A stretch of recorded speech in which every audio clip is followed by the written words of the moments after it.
Class 9 History Chapter 2 Socialism in Europe and the Russian Revolution। Europe में समाजवाद और रूसी क्रांति के बारे में हम यहाँ पढ़ने जा रहे हैं।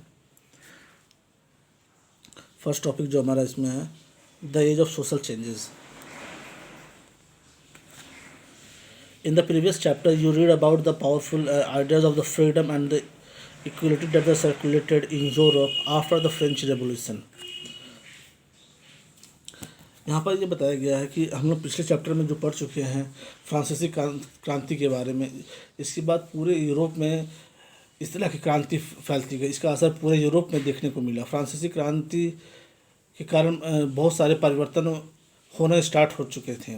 जैसा कि हम पढ़ चुके हैं कि 18वीं सेंचुरी के पहले फ्रांस में जो फ्रांस के जो लोग, फ्रांस में समाज जो था वो स्टेटस और श्रेणियों में बटा हुआ था। समाज की आर्थिक और सामाजिक सत्ता जो वहाँ के कुलीन वर्ग के लोग थे उनके पास थे और चर्च के पास थे। लेकिन क्रांति के बाद सारी चीज़ों में बदलाव आने लगा। यूरोप और एशिया सहित दुनिया के बहुत सारे हिस्सों में व्यक्तिगत अधिकारों के रूप में सामाजिक सत्ता का नियंत्रण पर चर्चा छिड़ गई। भारत में भी राजा राम मोहन राय डोरजी ने फ्रांसीसी क्रांति का महत्व का उल्लेख किया है। अब बहुत सारे लोगों को पश्चात यूरोप की स्थिति के बारे में बताया भी गया है। आगे चलकर उपनिवेश की घाटी घटनाओं ने भी इन विचारों को एक नया रूप प्रदान किया। मगर यूरोप में सभी लोग इससे परिवर्तन के पक्ष में नहीं थे। ऐसा भी सवाल उठता है कि सबकी अलग अलग राय थी। बहुत सारे लोग बदलाव के लिए तैयार थे, लेकिन वो चाहते थे कि बदलाव धीरे धीरे हो।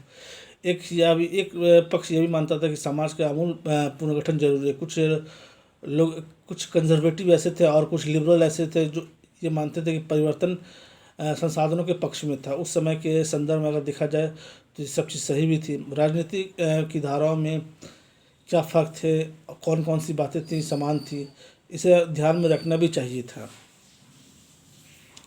इस अध्याय में हम 19वीं सेंचुरी में कुछ महत्वपूर्ण राजनीतिक परंपराओं का अध्ययन करेंगे और देखेंगे कि इसके संदर्भ में क्या उसका असर पड़ा। इसके बाद हम ऐसी राजनीतिक घटनाओं के बारे में भी सुनेंगे जिससे जो रूस में की क्रांति के फलस्वरूप समाजवाद 20वीं सदी के स्वरूप तय करने के लिए शक्तिशाली विचारों को आगे बढ़ाया गया।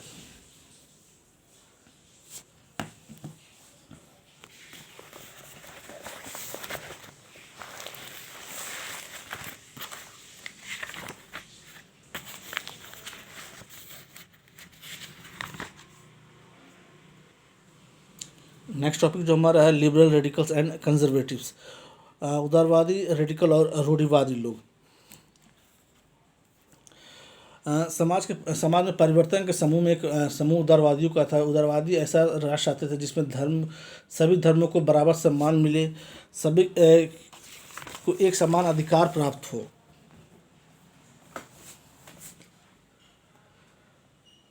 लेकिन उस समय यूरोप के देशों में प्रायः किसी एक धर्म को ही ज़्यादा महत्व दिया जाता था। ब्रिटेन की सरकार चर्च ऑफ इंग्लैंड का समर्थन करती थी। ऑस्ट्रेलिया, स्पेन कैथोलिक चर्च का समर्थक थे। उदारवादी समूह वंश आधारित शासकों को अनियंत्रित कक्षा के सत्ता के विरोधी थे। वो सरकार के समक्ष व्यक्ति के अधिकारों की रक्षा के पक्षधर थे। उनका कहना था कि सरकार को किसी अधिकारों का हनन करने या उनसे छीनने का कोई अधिकार नहीं है। मगर शासकों और अफसरों के प्रभाव से मुक्त और सुपक्षित न्यायपालिका द्वारा स्थापित करने के लिए कानून के अनुसार शासन कार्य चलाया जाए। डेमोक्रेट पर एक ऐसा भी समूह था, डेमोक्रेट। ये लोग सार्वभौमिक वैश्विक मताधिकार यानी सभी नागरिकों को वोट का अधिकार देने के पक्ष में नहीं थे। उनका मानना था कि वोट का अधिकार केवल सत्ताधारियों को ही मिलना चाहिए। इसके विपरीत जो रेडिकल थे, समूह के लोग ऐसी सरकार के पक्ष में थे जो देश की आबादी के बहुमत के समर्थन पर आधारित हो। इसमें से बहुत सारे लोग महिला मताधिकार आंदोलन के समर्थक भी थे और कुछ चाहते थे कि महिलाओं को उसका अधिकार ना मिले। उदारवादियों के विपरीत ये लोग बड़े जमींदार, संपन्न उद्योगपति और किसी प्रांत के विशेषाधिकार के खिलाफ थे। रूढ़िवादी तब पर रेडिकल और उदारवादी दोनों ही के खिलाफ था। मगर फ्रांसीसी क्रांति के बाद रूढ़िवादी में बदलाव आने को स्वीकार करने लगे। पुराने समय में यानी 18वीं शताब्दी में रूढ़िवादी आमतौर पर परिवर्तन का विरोध करते थे, लेकिन 19वीं सदी के आते आते वे भी मानने लगे थे कि परिवर्तन आवश्यक हो गया है, परंतु वो चाहते थे कि अतीत का सम्मान किया जाए, अर्थात अतीत को पूरी तरह से हटाया ना जा सके।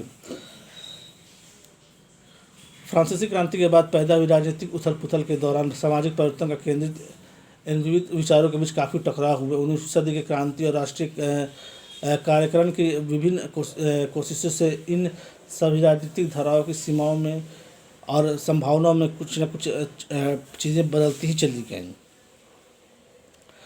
नेक्स्ट हमारा टॉपिक है 1.2 industrial society and the social changes, जो हम नेक्स्ट वीडियो में देखेंगे।